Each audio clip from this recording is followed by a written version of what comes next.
Alors, bonjour, je m'appelle Florence Berthold, ou vous me connaissez peut-être aussi sous le nom de Fluorescence. Je suis une artiste et puis aujourd'hui, je vais vous parler des peintures d'essence, qui est un service que j'offre. Donc, qu'est-ce qu'une peinture d'essence?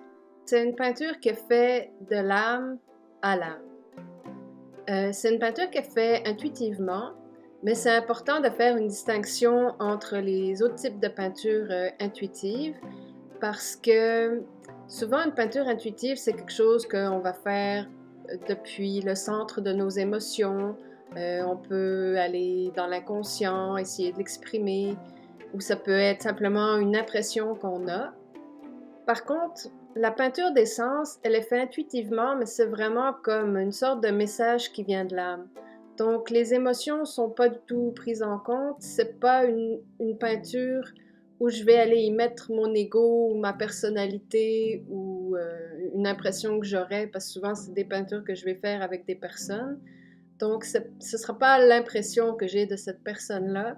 Ça va être vraiment le message que je reçois de mon âme qui me communique à propos de l'âme de l'autre personne. Donc, c'est une peinture intuitive, mais on est presque à l'opposé d'autres types de peinture intuitive. Dans la réalisation de la peinture, donc, ça demande à mon niveau, à moi, de faire abstraction de mes émotions, d'être à l'écoute de mon âme.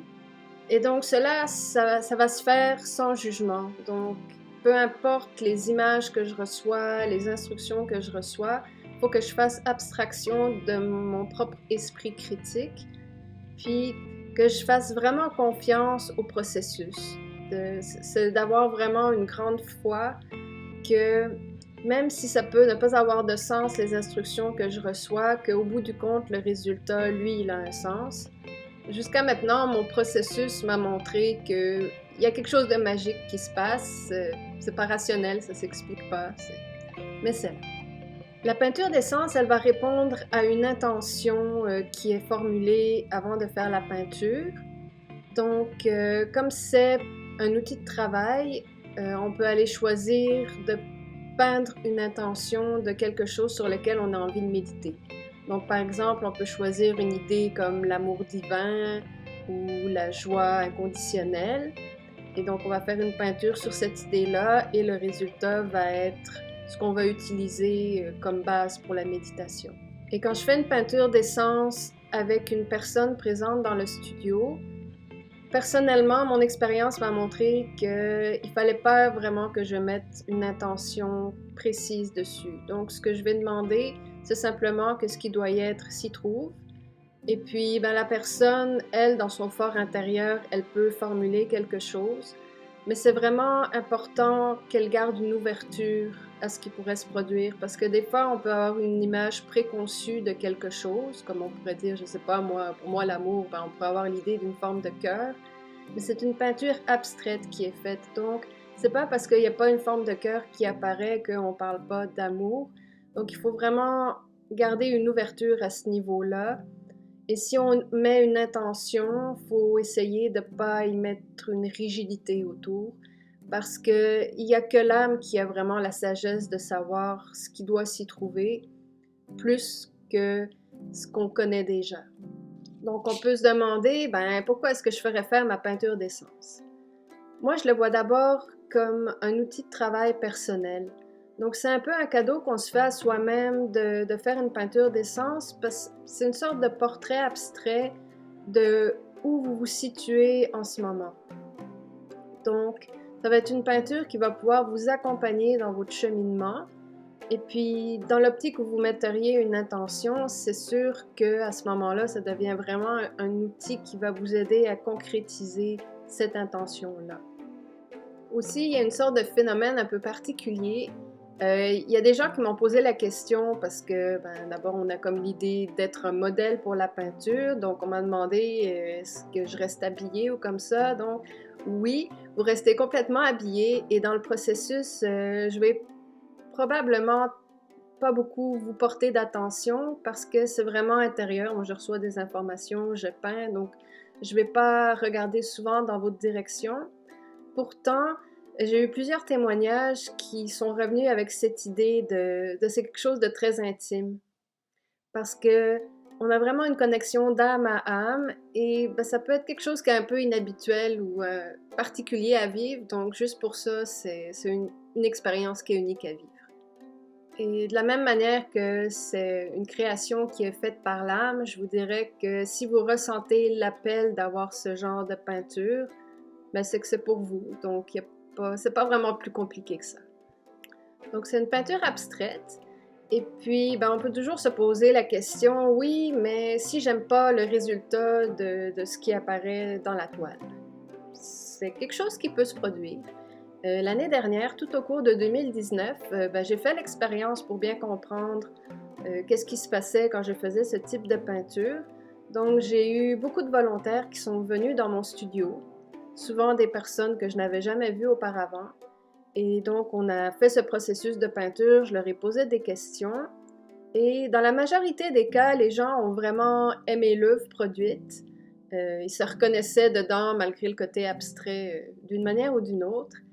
Et oui, il y a quelques personnes qui ressentaient un peu une résistance par rapport à l'œuvre produite. Et je vais pouvoir vous parler de ça parce que je l'ai vécu personnellement également. Euh, Dernièrement, je me suis fait une peinture avec un objectif bien précis d'un état d'être que j'aimerais atteindre. Et quand j'ai fait la peinture, donc elle a été terminée, et là, il y a eu comme, ouf, une genre de résistance. Disons que c'était pas ma peinture favorite. Et ça, je l'interprète de la façon que cet état d'être que j'aimerais atteindre, ben, je ne l'ai pas atteint encore. C'est un processus et c'est pas quelque chose de magique, c'est quelque chose qui prend du temps. Donc cette peinture, je l'ai mis bien en évidence chez moi parce que l'idée, justement, ben, c'est que je passe du temps avec elle, que j'y laisse le temps de, de me communiquer les subtilités que j'ai pas saisies encore. Il y a une raison pourquoi je suis pas encore dans cet état d'être-là. Et je crois que cette peinture, elle contient les informations. Il faut juste que je lui laisse le temps de les révéler. Je pense que quand j'aurai atteint la transformation intérieure que je recherche, j'aurai atteint un niveau aussi où j'accepterai complètement cette peinture-là et qu'elle ne va plus me déranger autant. Et surtout, il ne faut pas oublier que même si la peinture elle a un visuel très puissant, au départ, c'est un outil de travail. Donc, comment utiliser une peinture d'essence dans son quotidien? Eh bien, je recommande de la mettre dans un endroit où vous allez la voir à tous les jours. Je fais différents formats, ça part de très petit, du 4x4, à... ça peut aller vraiment beaucoup plus grand. J'ai pas vraiment de grandeur maximum. C'est sûr que ça va dépendre de votre espace chez vous. Je trouve que les petits formats sont pratiques parce qu'on peut les emmener avec soi n'importe où, on peut les prendre dans nos mains. Et puis, ben moi, je recommande de passer au moins entre 5 et 15 minutes par jour à regarder la peinture, à la contempler. C'est sûr qu'on peut s'amuser à voir plein de choses à l'intérieur. Des fois, il y a vraiment comme quelque chose de narratif qui se passe. Et puis, on peut développer son imagination, s'amuser à voir des histoires, des personnages. Ça, c'est le côté amusant, mais je vous dirais, ne vous limitez pas à ça, parce que l'idée vraiment en arrière de la peinture, c'est d'aller développer quelque chose que vous ne connaissez pas encore. Donc, il faut laisser vos yeux s'habituer à des images qu'elles ne connaissent pas, donc un petit peu se retenir de toujours essayer d'interpréter ce que vous regardez, mais simplement accepter qu'il y a quelque chose peut-être que vous ne connaissez pas, que vous ne comprenez pas encore, puis de tranquillement l'intégrer à l'intérieur de soi. Donc moi je le vois, c'est un peu comme un exercice qu'on ferait, un exercice physique, mais là on va le faire pour soi. Donc passez quelques minutes à chaque jour simplement à contempler l'œuvre. Bien, quelque part, vous allez être un peu surpris parce que la peinture, c'est un objet qui est fixe, mais vous allez remarquer qu'au fur et à mesure que vos perceptions intérieures changent, ben, la peinture, elle va changer aussi parce que vous allez la regarder différemment, vous allez peut-être poser votre regard sur des parties auxquelles vous n'aviez pas porté attention. Et donc, c'est un objet qui va demeurer en mouvement avec votre propre mouvement intérieur. Donc, comment se déroule une session de peinture d'essence? Ben, idéalement, c'est bien si vous venez dans mon studio. Je peux le faire à distance, mais moi, je crois qu'il se passe plus de choses si vous venez dans le studio parce que je vais commencer par vous demander de tenir ma bouteille d'eau parce que j'utilise beaucoup d'eau dans le processus.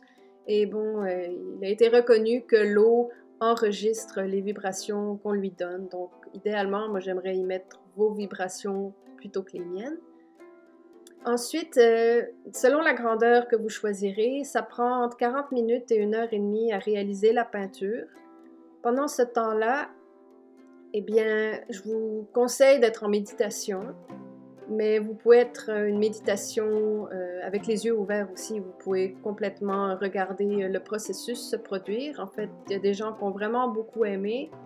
Des fois, ça peut être un peu difficile parce que je construis et je déconstruis beaucoup. Donc, on peut avoir des attachements, on peut se rendre compte qu'on aimerait avoir plus certaines choses que d'autres, qu'on essaie d'interpréter les couleurs. Donc, je vous dirais, si vous n'arrivez pas à garder une neutralité dans le processus, c'est peut-être mieux d'être simplement en méditation. Mais sinon, ben, c'est une expérience en soi de pouvoir voir le processus se faire et assister à chaque étape. Un petit détail technique, c'est que comme je travaille sur une surface très mouillée, puisqu'on incorpore de l'eau, vous ne pouvez pas partir directement avec votre peinture. Il va falloir lui laisser le temps de sécher et de se former. Donc, pour cela, ben, idéalement, c'est de venir la rechercher le lendemain. Donc, admettons que vous ne seriez pas dans la région des Laurentides. Ben, si vous venez passer un week-end, peut-être commencer par venir faire votre peinture d'essence. Et quand vous serez prêt à repartir, la peinture sera prête aussi. Dans le cas des gens de la région, ça peut me faire plaisir de venir vous la livrer chez vous aussi, si ça peut simplifier le processus. Et jusqu'à maintenant, ben, je vous ai parlé de la peinture d'essence comme un outil de développement personnel, mais c'est quelque chose qu'on peut faire aussi en tant que couple, on peut le faire en tant que famille, et je peux aussi créer une peinture d'essence pour un lieu spécifique. Donc, pour terminer, n'hésitez pas à me contacter si vous avez des questions. Je vais laisser mes informations à l'écran pour que vous puissiez me contacter. Si vous êtes dans la région, ben, je vous encourage fortement à simplement venir me rencontrer dans mon studio. Là encore, contactez-moi qu'on puisse prendre un rendez-vous. Au plaisir de peindre un outil pour vous, de mon âme à la vôtre.